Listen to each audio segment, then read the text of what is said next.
In 1967, something happened in California that shocked the entire United States. A group of young black men walked into the California state capitol carrying loaded rifles and shotguns. They weren't criminals. They weren't robbers. They were members of the Black Panther Party, and they had come to challenge the government itself. Within weeks, lawmakers rushed to pass a new gun law aimed directly at stopping them. But that moment was only the beginning, because the Black Panthers would soon influence police policy, social welfare programs, and even federal law. This is the story of how a small revolutionary group forced the United States government to change. America before the Black Panthers. In the mid-1960s, America was a country caught between two realities. On one hand, the nation spoke proudly about freedom, democracy, and equality. Laws like the Civil Rights Act of 1964 and the Voting Rights Act of 1965 had promised a new era for African Americans. But on the streets of many American cities, that promise still felt distant. In neighborhoods across the country, black communities faced daily struggles with poverty, discrimination, and aggressive policing. Cities like Oakland, Chicago, Detroit, and Los Angeles were experiencing growing tension between law enforcement and residents. Many young black Americans felt that the system meant to protect them was instead treating them like suspects. Police patrols in these neighborhoods were often harsh. Arrests could happen over small accusations, and complaints about police brutality were rarely taken seriously. For many families, the message was clear. Justice did not always apply equally. At the same time, the civil rights movement was changing the country. Leaders like Martin Luther King Jr. were advocating peaceful protest and nonviolent resistance. Millions of Americans supported this approach. But not everyone believed nonviolence was enough. Among many young activists, frustration was growing. They believed that peaceful demonstrations alone would not stop violence in their communities. They believed something stronger was needed, something bold, something that would force America to confront the reality of inequality. In Oakland, California, two young men were thinking about exactly that. One was a college student studying law and political theory. His name was Huey P. Newton. The other was a community activist who believed deeply in black empowerment. His name was Bobby Seale. Both men had grown up witnessing discrimination. Both believed that their communities deserved protection and dignity. And in 1966, they decided to take action. Together, they founded an organization that would soon become one of the most controversial and influential movements in American history. They called it the Black Panther Party.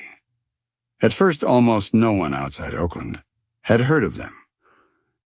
But within a year, the Panthers would be making headlines across the country, and their actions would begin changing the way America talked about law, justice, and power.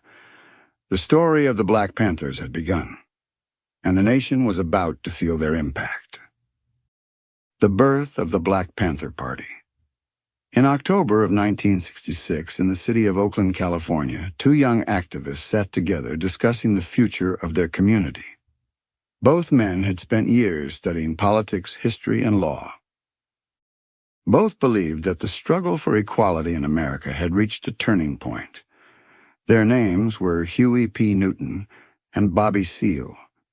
Newton was known among friends as an intense thinker. He spent long nights reading books about law, philosophy, and revolution. Seale, on the other hand, was a natural organizer. He believed in mobilizing communities and bringing people together. Together, they came up with a plan. They would create an organization that focused on protecting black communities from police brutality. But this organization would be different from anything that had come before it.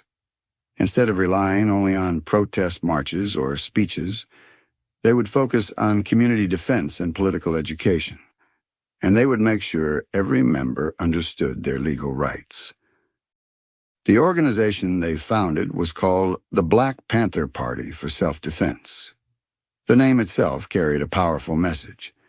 The panther was chosen as a symbol because of how the animal behaves in nature. A panther does not attack unless it is threatened. But when it is pushed too far, it defends itself fiercely. For Newton and Seal, the symbol represented the idea that black communities should not initiate violence, but they had the right to defend themselves. One of the first things the Panthers created was a document called the 10-Point Program. This program listed the demands and goals of the organization. It called for things like freedom and self-determination for black communities, full employment and fair housing, education that taught the true history of black Americans, an end to police brutality, justice in the courts. The 10-Point Program was not just a political statement. It became the foundation of everything the Panthers would do. Members of the party studied it carefully and discussed it at meetings. They believed that understanding politics and law was essential if they wanted to change society. But the Panthers were not content with words alone. They wanted action, and their first major strategy would soon make them one of the most talked-about organizations in America. Newton had discovered something important while studying California law.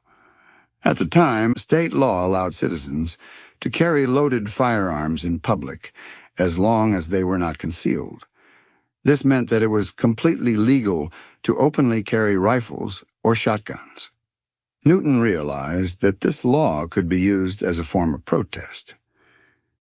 If police officers were patrolling black neighborhoods with guns, then citizens could legally observe those officers while also carrying firearms. The Panthers began organizing armed patrols of police activity.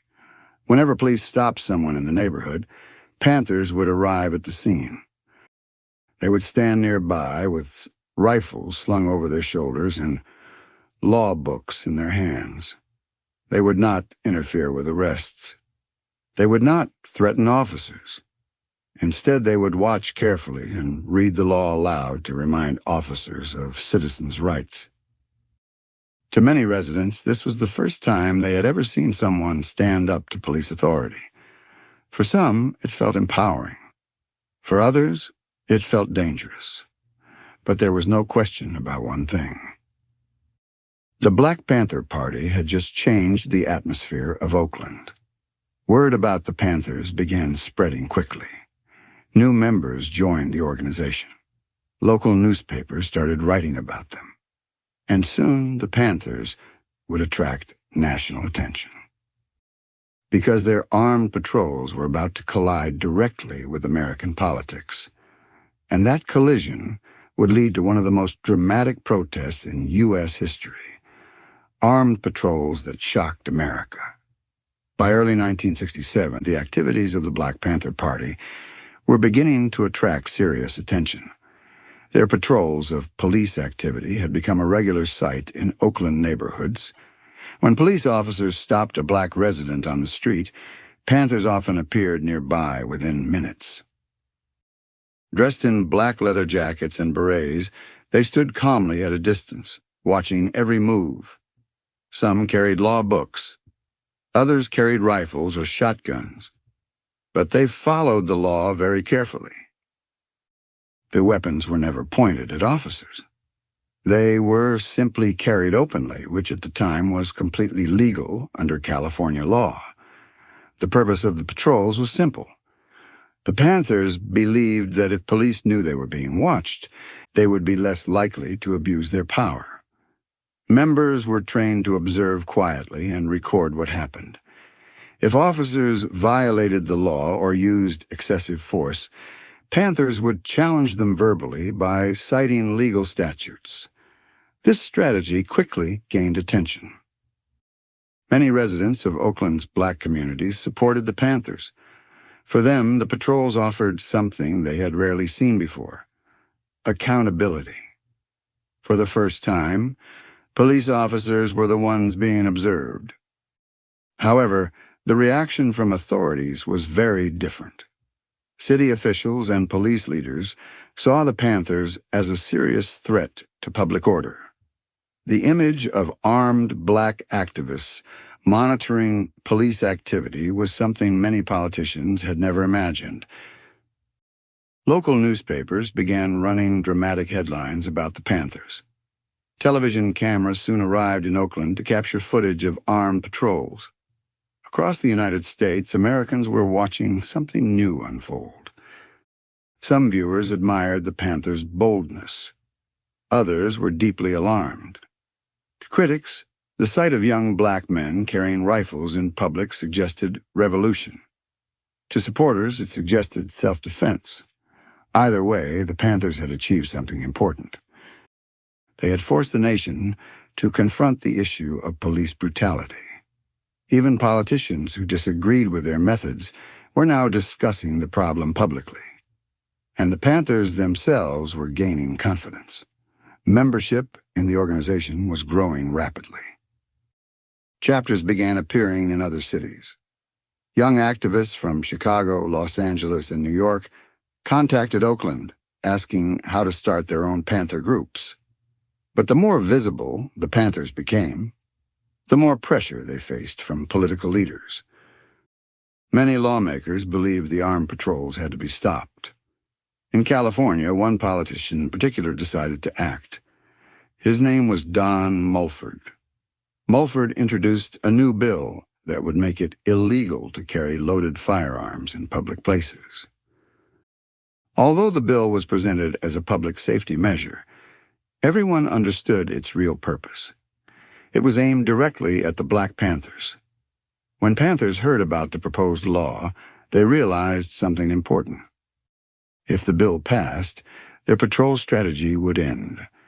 But instead of quietly accepting the new law, they decided to respond in a way that would shock the entire country. They would protest the bill publicly, and they would do it in the most dramatic place possible: the California state capitol. What happened next would become one of the most famous protests in American political history: the day the Panthers entered the Capitol. On the morning of May 2nd, 1967, a group of members from the Black Panther Party drove from Oakland to the city of Sacramento. Their destination was the California state capitol. Inside the building, lawmakers were debating a new piece of legislation that would soon become known as the Mulford Act. The bill aimed to ban the public carrying of loaded firearms in California. For most politicians supporting the bill, the target was obvious: the Black Panther Party. Assemblyman Don Mulford had introduced the law after growing pressure from police departments and political leaders who feared the Panthers' armed patrols. But the Panthers had no intention of remaining silent. 30 members of the party organized a protest unlike anything the Capitol had ever seen. When they arrived in Sacramento, they stepped out of their cars dressed in their now famous uniforms: black jackets, black berets, and sunglasses. Several carried rifles and shotguns. At the time, their actions were still legal. The group walked calmly toward the steps of the Capitol building. Visitors and journalists nearby watched in shock as the Panthers approached. Some people froze. Others stepped aside. Inside the building, lawmakers were unaware of what was about to happen. The Panthers entered the Capitol and began reading a statement to the press. The statement declared that the proposed gun law was designed specifically to disarm black Americans and prevent them from defending themselves against police brutality. The Panthers argued that the Second Amendment guaranteed citizens the right to bear arms. They insisted that the Mulford Act was a political attempt to weaken their movement. Their appearance created instant chaos. Police officers quickly surrounded the group. Journalists rushed to take photographs. Within minutes, the story was spreading across the country. For many Americans, the image was unforgettable. armed black activists standing inside a state government building. The moment was powerful, dramatic, and deeply controversial. Although the Panthers did not threaten anyone or fire their weapons, the message had already been delivered. The protests shocked lawmakers into action. Just weeks later, the California legislature passed the Mulford Act, banning the open carry of loaded firearms in public. The bill was signed into law by Governor Ronald Reagan. Ironically, Reagan had previously supported gun rights, but the presence of the Black Panthers carrying rifles in public changed the political conversation. The new law became one of the first modern gun control measures in the United States, and it existed largely because of the Panthers' actions. For the Black Panther Party, the Sacramento protest had achieved two things. First, it forced the nation to notice them. Second, it proved that their movement had the power to influence legislation. But the Panthers were not finished. In fact, the next phase of their strategy would prove even more influential than their armed patrols. Instead of focusing only on protest and confrontation, they began building programs that directly helped their communities. Programs that would eventually force the U.S. government to change national policy. The community programs that changed America. By the late 1960s, the Black Panther Party had become famous for its armed patrols and bold protests. But many people did not realize that the Panthers were also building something very different. They were creating community programs designed to solve everyday problems faced by poor families. The leaders of the party believed that real political power did not come only from protests or speeches. It came from meeting the needs of the people. One of the most famous programs they created was the Free Breakfast for Children program. At the time, many children in poor neighborhoods arrived at school hungry. Teachers often noticed that students struggled to concentrate in class because they had not eaten. The Panthers decided to change that. In 1969, they began organizing volunteers to cook breakfast every morning before school. Churches, community centers, and small halls were turned into breakfast kitchens. Members of the party woke up early to prepare meals for local children. Soon, hundreds of children were eating breakfast every day before school. The program spread quickly. Within a short time, similar breakfast programs were operating in cities across the country. For many families, this was the first time their children had guaranteed access to a morning meal. Parents were grateful. Teachers noticed improvements in student attention and behavior. But the success of the program created an unexpected problem for the government. The Panthers were demonstrating that a grassroots organization could feed children more effectively than existing public systems. Soon, public pressure began growing. If the Panthers could feed thousands of children every morning, why couldn't the government do the same? This question reached Washington. Within a few years, the federal government expanded the National School Breakfast Program, increasing funding and access to free meals for students across the United States. Today, millions of children receive breakfast at school each day. While the program had existed before the Panthers, historians widely agree that the Panthers' activism pushed the government to expand it dramatically. But breakfast programs were only the beginning. The Panthers also launched free community health clinics. Many poor neighborhoods had little access to affordable health care. Doctors were scarce. Hospitals were far away. The Panthers opened clinics where people could receive basic medical services at no cost. They offered health screenings, treatment for common illnesses, and education about disease prevention. One of their most important efforts focused on testing for sickle cell anemia, a disease that disproportionately affected African Americans but had been largely ignored by the medical establishment. By raising awareness and offering testing, the Panthers helped bring national attention to the issue. These programs changed how many Americans viewed the organization. To supporters, the Panthers were no longer just activists. They were community organizers who provided services where government had failed. To critics, however, their growing influence made them even more dangerous, because every successful program increased the Panthers' popularity, and popularity meant political power. Soon, federal authorities would begin watching the Panthers more closely than ever before. What followed would become one of the most controversial chapters in the history of American law enforcement: the FBI's secret war against the Black Panther Party. By the end of the 1960s, the Black Panther Party had grown into a national movement. Chapters of the organization existed in cities across the United States. Thousands of members were involved in community programs, political activism, and local organizing. But as the Panthers gained visibility and influence, they also attracted the attention of powerful institutions within the federal government. One of the most determined opponents of the Panthers was the longtime director of the Federal Bureau of Investigation.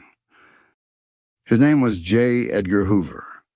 Hoover had spent decades fighting organizations he believed threatened national security. When he saw the rapid rise of the Black Panther Party, he considered it a serious danger. In 1969, Hoover publicly declared that the Panthers were the greatest threat to the internal security of the United States. Behind the scenes, the FBI began launching a secret campaign to weaken the organization. This campaign was part of a program known as COINTELPRO. COINTELPRO had originally been created to monitor political groups the FBI considered subversive. But under Hoover's leadership, the program expanded dramatically. Agents were assigned to infiltrate Panther chapters. Informants were placed inside meetings. The FBI monitored phone calls, letters, and personal communications of Panther leaders. In some cases, agents spread false information in order to create conflict between members. The goal was not simply surveillance. The goal was disruption. Authorities believed that if they could weaken the Panthers from within, the organization might collapse. At the same time, local police departments increased their own pressure on Panther chapters. Raids on Panther offices became more common. Weapons were seized. Members were arrested on a variety of charges. Sometimes these arrests led to long legal battles. Sometimes charges were later dropped. But the repeated confrontations placed enormous strain on the organization. One of the most tragic events occurred in Chicago in 1969.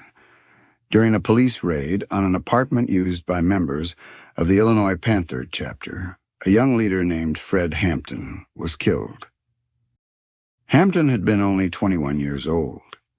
His death became one of the most controversial incidents in the history of the movement. Supporters argued that he had been targeted because of his growing influence as a community leader. Authorities insisted the raid had been part of a law enforcement operation. The incident intensified national debate about the Panthers and the government's response to them. Meanwhile, internal tensions within the organization were also growing. Differences in strategy began to emerge among Panther leaders. Some members wanted to focus more on community programs and political organizing.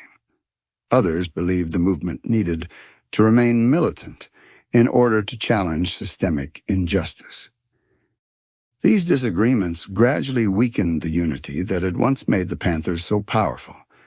By the early 1970s, the organization was facing pressure from many directions at once: federal surveillance, police confrontations, legal battles, and internal divisions. Yet despite these challenges, the legacy of the Panthers was already beginning to reshape American politics and public policy. Because many of the issues they had raised, police accountability, food security, healthcare access, were now part of national debate, and in ways few people expected. Some of the laws and programs they helped inspire were only just beginning to appear. The decline of the Black Panther Party. By the early 1970s, the Black Panther Party had reached a turning point. Just a few years earlier, the organization had been expanding rapidly across the United States. New chapters had formed in cities from Los Angeles to Chicago, from New York to Seattle. Thousands of young activists had joined the movement, inspired by its message of empowerment and community defense. But maintaining such a large and controversial organization proved increasingly difficult. Pressure from law enforcement was constant. Many Panther leaders were facing criminal charges or long legal battles. Frequent police raids disrupted local chapters and damaged the group's ability to operate. At the same time, the leadership of the Panthers was beginning to change. One of the central figures of the movement, Huey P. Newton, had spent time in prison during the late 1960s after being convicted in a controversial shooting case involving a police officer. Although his conviction was later overturned, his legal struggles created uncertainty within the organization. Meanwhile, another prominent Panther leader, Eldridge Cleaver, had fled the United States to avoid arrest. Cleaver eventually settled in Algeria, where he attempted to organize an international branch of the Panthers. The physical distance between Panther leaders created disagreements about the direction of the movement. Some leaders believed the party should focus on political organizing and social programs. Others argued that the Panthers should remain a revolutionary force prepared to challenge the government directly. These disagreements gradually turned into deeper internal conflicts. Members argued about strategy. Local chapters struggled to maintain unity. Some activists left the organization entirely. At the same time, the political climate of the United States was changing. The civil rights movement had already achieved major legal victories during the 1960s. New political organizations and leaders were emerging. Some activists began working within traditional political systems rather than revolutionary movements. As a result, the Black Panther Party slowly began to shrink. By the mid-1970s, many Panther chapters had closed. The organization still existed, but it was no longer the powerful national movement it had once been. However, the decline of the Panthers did not mean their influence had disappeared. In fact, many of the issues they had raised, police accountability, social welfare programs, and community health services, had already begun shaping public policy. Even critics of the Panthers could not ignore the impact they had made. Their protests had forced lawmakers to confront gun laws. Their community programs had inspired changes in government social services. And their activism had pushed national conversations about justice, poverty, and civil rights. The Black Panther Party itself might have been weakening, but the changes they helped trigger in American law and policy were only beginning to reveal themselves. The laws and policies. The Black Panther Party helped change. Although the Black Panther Party began as a revolutionary movement focused on community defense, its actions ended up influencing several important policies in the United States. Some of these changes happened directly as a response to Panther activism. Others developed over time as government institutions responded to the issues the Panthers had brought into the national spotlight. One of the most immediate legal changes came from the famous protest at the California State Capitol in 1967. After members of the Panthers entered the building carrying rifles to protest gun restrictions, lawmakers moved quickly to pass the Mulford Act. The law banned the open carrying of loaded firearms in public spaces across California.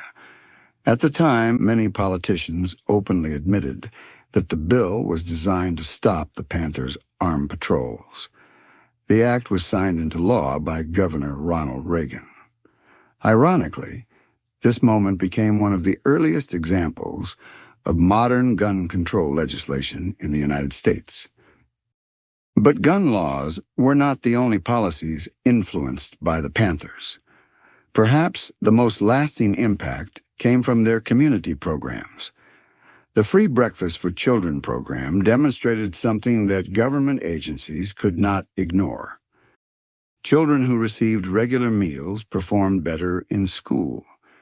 Teachers began reporting improvements in attention, behavior, and academic performance.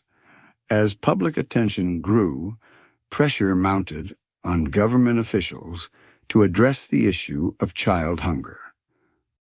The Federal National School Breakfast Program had existed before the Panthers began their initiative. However, it was relatively small and limited in scope. After the Panthers' breakfast program spread across multiple cities, the federal government significantly expanded funding and access.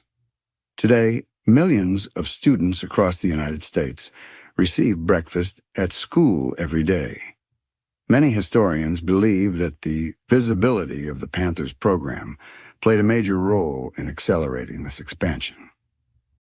Healthcare was another area where the Panthers made a significant impact. Their free community clinics offered medical services in neighborhoods that had long been underserved. These clinics helped draw attention to the lack of healthcare access in poor communities. They also helped raise awareness about diseases such as sickle cell anemia, which had historically received little research funding. As public awareness increased, more government resources were directed toward studying and treating these conditions. In addition to these programs, the Panthers helped push discussions about police accountability into mainstream politics. Their armed patrols and protests forced cities to confront growing concerns about police misconduct. In the years that followed, some cities began creating civilian review boards designed to investigate complaints against police departments. Although these reforms developed gradually and varied widely from city to city, many activists traced their origins to the debates sparked by Panther activism. By the time the Black Panther Party began declining in the 1970s, its influence had already spread far beyond the streets of Oakland. The Panthers had changed the conversation about policing, poverty, food security, and healthcare. They had shown that grassroots activism could force powerful institutions to respond.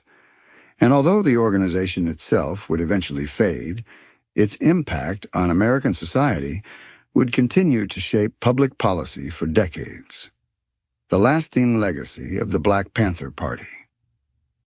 By the late 1970s, the Black Panther Party was no longer the powerful national movement it had once been. Many of its chapters had closed. Its membership had declined, and the intense political battles of the 1960s and early 70s had taken a heavy toll on the organization. Yet even as the movement faded, its influence did not disappear. The Panthers had left behind ideas and strategies that would continue shaping American activism and public policy for decades. One of the most important lessons the Panthers demonstrated was the power of community-based programs. Their breakfast programs, health clinics, and social services showed that grassroots organizations could address problems that governments had ignored. Many modern community outreach programs, especially those focused on food access and healthcare in underserved neighborhoods, follow similar models today. The Panthers also changed how many Americans viewed the relationship between citizens and law enforcement. Before the late 1960s, police accountability was rarely discussed in national politics. Complaints about misconduct were often dismissed or ignored. But the Panthers' patrols and protests forced the issue into public debate. In the years that followed, civil rights organizations, journalists, and political leaders began examining policing practices more closely. Although the struggle for police reform continues today, many historians trace the origins of modern accountability movements to the confrontations of the 1960s. The Panthers also played a role in reshaping discussions about race, power, and political participation in the United States. They encouraged black communities to organize politically, educate themselves about their rights, and demand representation in government. Many activists who were inspired by the Panthers later went on to become lawyers, politicians, educators, and community leaders. Some former members of the organization eventually worked within traditional political systems to push for reforms. Others continued organizing at the grassroots level. Even critics of the Panthers have acknowledged that the movement forced the country to confront uncomfortable questions about inequality. Were police treating all citizens fairly? Why were so many children going to school hungry? Why were certain communities lacking access to basic health care? These were questions the Panthers asked decades ago. And in many ways, they are questions that still shape American political debates today. The legacy of the Black Panther Party is complex. To some, the organization represents a powerful example of resistance against injustice.